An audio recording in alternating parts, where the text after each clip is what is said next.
성공을 꿈꾸는 한 남자가 있습니다. 그는 매일 아침 일찍 일어나 자기계발서를 읽고 새로운 습관을 추가하며 끊임없이 목표를 세웁니다. 그의 일과는 더 많은 것으로 가득 차 있습니다. 더 많은 인맥, 더 높은 성과, 더 완벽해 보이는 외모. 하지만 역설적이게도 그의 마음은 갈수록 무거워집니다. 누군가 자신의 진심을 알아주지 않으면 밤잠을 설치며 괴로워하고, 과거의 인연들이 자신을 변했다고 비난할까봐 두려워하며 자신의 선택을 증명하기 위해 구구절절 설명하는데 아까운 에너지를 쏟아붓습니다. 그는 인생이라는 배에 짐을 계속 싣기만 하면 더 멀리 갈 수 있을 거라 믿었지만, 사실 배는 무거운 짐 때문에 서서히 가라앉고 있었습니다. 어느 날 그는 깨닫습니다. 진정한 성장은 무언가를 더하는 것이 아니라 나를 갉아먹는 것들을 삭제하는 데서 시작된다는 사실을 말입니다. 남들에게 이해받으려는 갈구, 과거에 머물러 있는 관계에 대한 죄책감, 자신을 증명하려는 강박적인 욕구들이 사실은 자신의 영혼을 가두는 창살이었다는 것을 발견한 것입니다. 그는 이제 남들의 시선이라는 감옥에서 걸어나와 침묵이라는 강력한 무기를 쥐기로 결심합니다. 설명하지 않아도 당당한 나, 누군가의 동의 없이도 평온한 나를 향한 첫 발을 내딛는 것입니다. 심리학은 말합니다. 우리의 뇌는 무한한 정보와 자극을 처리하도록 설계되지 않았다고 말입니다. 끊임없는 디지털 자극과 의미 없는 대화, 그리고 독이 되는 자기 비판은 뇌의 도파민 민감도를 떨어뜨리고 우리를 만성적인 불안 상태로 몰아넣습니다. 진정한 나를 찾기 위해서는 외부의 소음을 차단하고 내면의 공간을 확보하는 심리적 디톡스가 반드시 필요합니다. 사회적 승인에 대한 의존을 끊고 타인의 오해를 견뎌내는 침묵을 배우며 결론 나지 않는 일들에 매달리는 미련을 버릴 때 비로소 뇌의 보상 체계는 안정을 되찾고 우리는 진짜 삶의 주인이 될 수 있습니다. 조선의 거장 다산 정약용 선생은 유배지라는 극한의 상실 공간에서 이 비움의 미학을 완성하신 분입니다. 선생은 한때 왕의 총애를 받으며 권력의 중심에 있었지만 하루아침에 모든 것을 잃고 외딴섬과 같은 유배지에 던져졌습니다.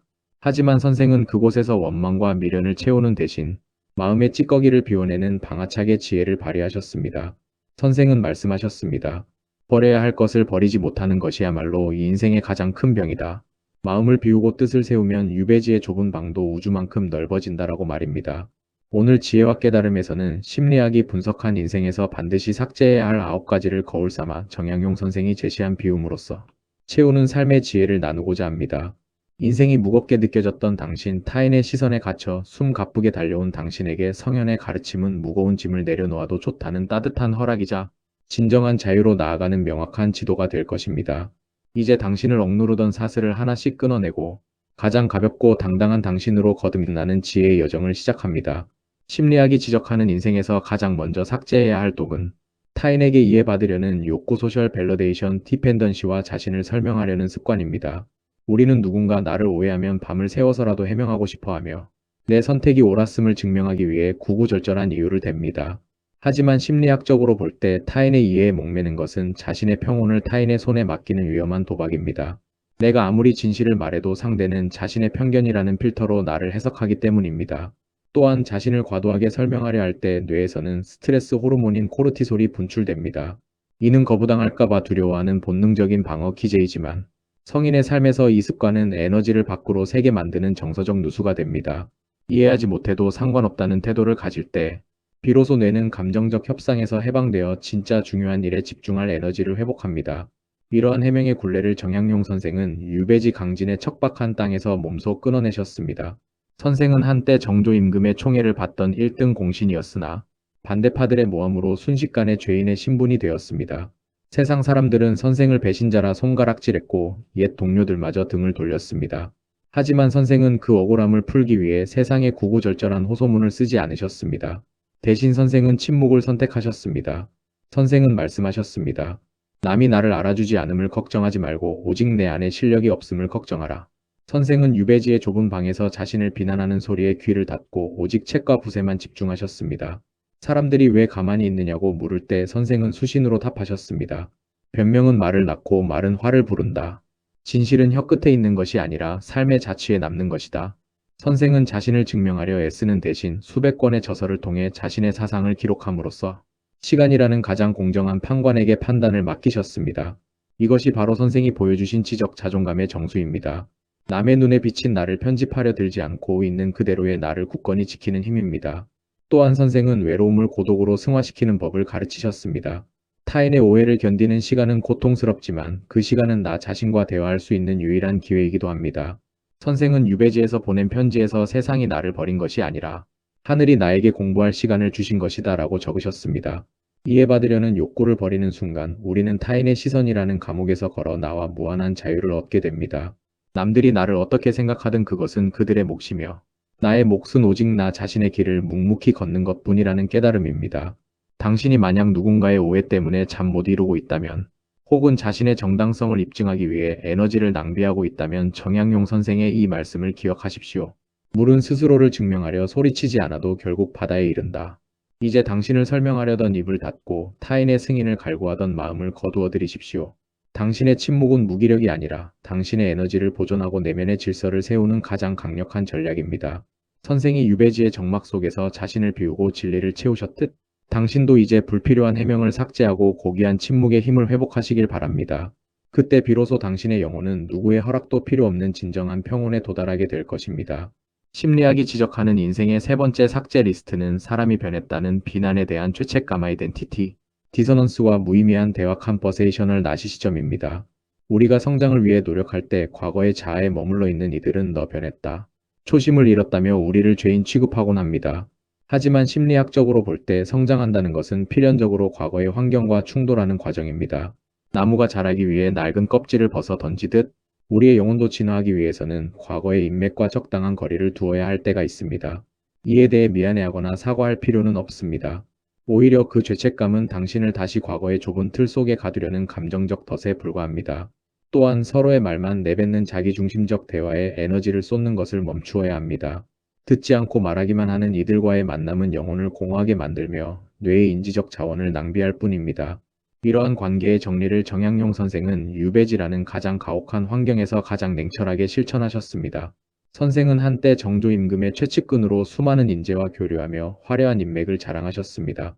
그러나 유배지에 던져진 후 그 많던 동료와 친척 중 태반이 선생을 외면하거나 심지어 모함하는 데 앞장섰습니다. 선생은 그들의 배신에 처음에는 가슴 아파하셨지만 이내 그것을 인간의 본성으로 받아들이고 마음의 정리를 시작하셨습니다. 선생은 아들들에게 보낸 편지에서 천하에 믿을 만한 것은 오직 나의 부지런함과 정직함 뿐이며 겉으로만 나를 위하는 척하는 무리에게 마음을 주지 말라고 따끔하게 훈계하셨습니다.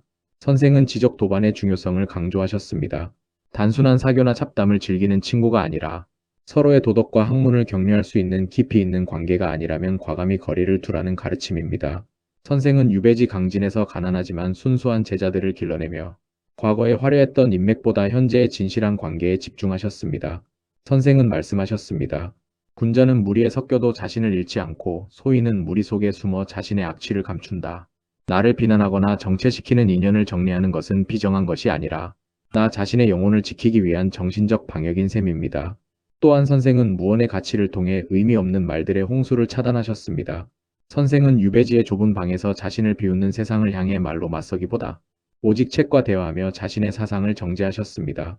선생은 말이 많은 것은 기가 흩어지는 징조요, 침묵이 깊은 것은 지혜가 쌓이는 징조다라고 하셨습니다.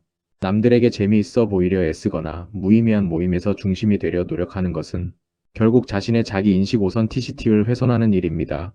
선생은 스스로 지루한 사람이 되는 것을 두려워하지 않으셨습니다. 오히려 세상의 유행에서 멀어짐으로써 비로소 자신의 진실한 목소리를 들으셨던 것입니다. 당신이 만약 누군가와 멀어지는 것에 대해 미안함을 느끼거나 의미 없는 단톡방과 모임에서 빠져나오지 못하고 있다면 더 정약용 선생의 이 말씀을 기억하십시오. 물은 흐르다 막히면 돌아가고 썩은 나무는 베어내야 새순이 돋는다. 관계의 삭제는 상실이 아니라 당신의 인생에 진짜 중요한 사람들이 들어올 자리를 만드는 공간 확보입니다. 선생이 유배지의 고독을 통해 시대를 구원할 학문의 금자탑을 쌓으셨듯 당신도 이제 나를 갉아먹는 인연에 대한 죄책감을 삭제하고 고귀한 혼자만의 시간 혹은 진실한 이들과의 깊은 대화를 회복하시길 바랍니다. 그때 비로소 당신의 뇌는 불필요한 사회적 갈등에서 벗어나 당신의 성장을 위한 무한한 창조의 에너지를 뿜어내게 될 것입니다. 심리학이 지적하는 7번째와 8번째 삭제 리스트는 통제되지 않은 디지털 자극은 컨트롤드 디저털 인풋과 완벽한 결말에 대한 집착 니드 포 클로저입니다. 우리의 뇌는 끝없는 스크롤과 자극적인 영상에 최적화되어 있지 않습니다. 과도한 디지털 자극은 뇌의 보상 회로를 망가뜨려 일상의 소소한 즐거움을 무미건조하게 만들고 우리를 늘 더 강한 자극을 갈구하는 중독 상태로 몰아넣습니다. 또한 우리는 누군가 나를 떠나거나 일이 틀어졌을 때 반드시 그 이유를 알아야만 직성이 풀리는 종결 욕구에 시달립니다. 하지만 심리학적으로 볼 때 모든 일의 명확한 결말은 존재하지 않습니다. 이유 없이 떠난 사람, 사과 없는 상처를 붙잡고 왜? 라고 묻는 것은 스스로를 과거의 늪에 가두는 일입니다. 진정한 강함은 결말을 아는 것이 아니라 결말이 없어도 삶을 지속하는 힘에서 나옵니다. 이러한 자극의 절제와 미완의 수용을 정약용 선생은 유배지 강진의 다산초당에서 엄격한 자기 통제로 보여주셨습니다. 선생은 한양에서 들려오는 온갖 소문과 정적들의 비난이라는 정신적 소음에서 자신을 격리하셨습니다. 선생은 말씀하셨습니다. 경물 즉 사물의 이치를 끝까지 파고들되었네. 마음을 어지럽히는 잡다한 정보에는 눈길을 주지 말라고 하셨습니다. 선생은 유배지의 적막함을 디지털 디톡스보다 더 강력한 정신적 정화의 시간으로 삼으셨습니다. 외부의 자극이 차단될 때 비로소 뇌는 깊은 사유의 바다로 나아갈 수 있음을 선생은 이미 알고 계셨던 것입니다. 또한 선생은 불치 즉 고칠 수 없는 과거와 이해할 수 없는 타인의 마음을 억지로 바꾸려 하지 않는 지혜를 가르치셨습니다.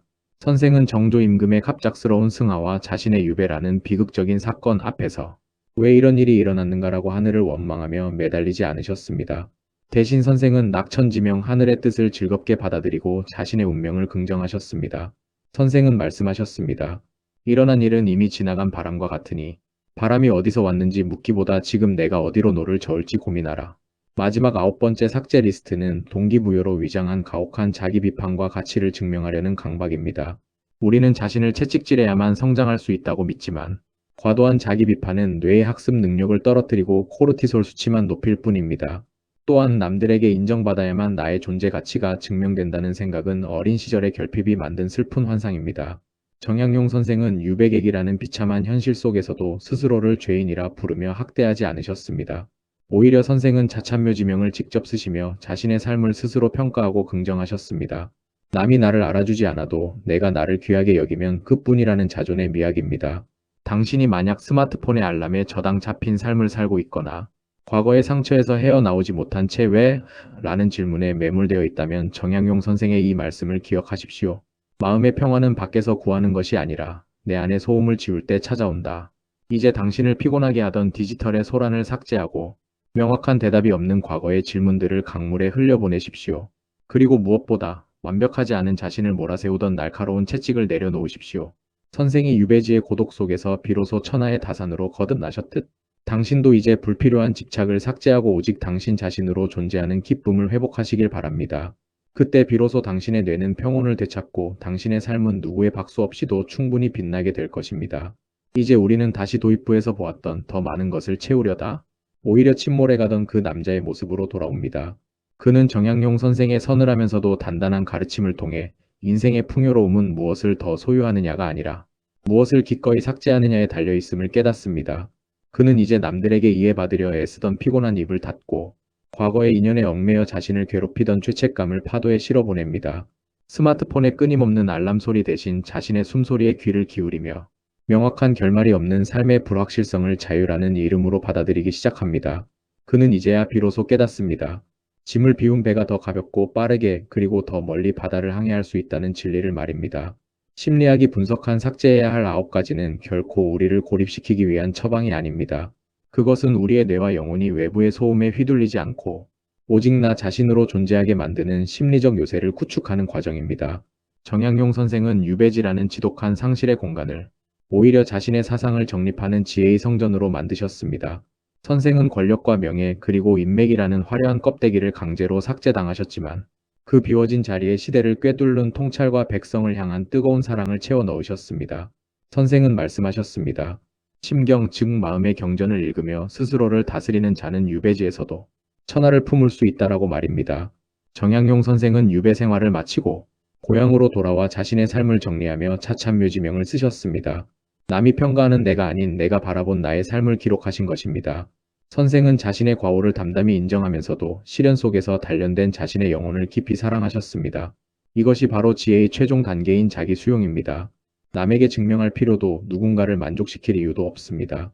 오직 하늘 아래 부끄러움 없는 나 자신으로 서는 것, 그것이 선생이 우리에게 남긴 가장 큰 가르침입니다. 우리가 오늘 나눈 9가지 삭제 리스트는 당신의 삶을 가볍게 만들고 당신의 뇌에 창조적인 공간을 열어줄 것입니다. 정약용 선생은 유배지의 척박한 땅에서 자신을 비웃는 세상을 향해 나뭇가지를 쳐내야 열매가 굵어지고 마음의 군더더기를 쳐내야 지혜가 맑아진다고 다독이셨습니다. 당신은 이제껏 너무 많은 것을 짊어지고 달려왔습니다. 이제 그 무거운 짐들을 하나씩 내려놓으십시오. 이해받지 못해도 괜찮습니다. 버림받아도 상관없습니다. 당신이 당신 자신을 버리지 않는 한 당신의 인생은 결코 실패하지 않습니다. 인생의 후반전에서 가장 빛나는 성취는 얼마나 많은 것을 가졌느냐가 아니라 얼마나 많은 것을 버리고도 평온할 수 있느냐에 달려 있습니다. 정약용 선생은 말씀하셨습니다. 어둠이 깊을수록 새벽은 가까우며 마음이 비워질수록 도는 가깝다. 오늘 지혜와 깨달음에서 나눈 이 이야기가 타인의 시선과 자신의 욕망에 갇혀 방황하던 당신의 영혼에 시원한 바람이 되었기를 바랍니다. 당신은 충분히 애써왔고 이제는 가벼워질 자격이 충분합니다. 삭제의 끝에서 만날 가장 당당하고 기품 있는 당신의 삶을 진심으로 응원합니다. 지금까지 지혜와 깨달음이었습니다. 감사합니다.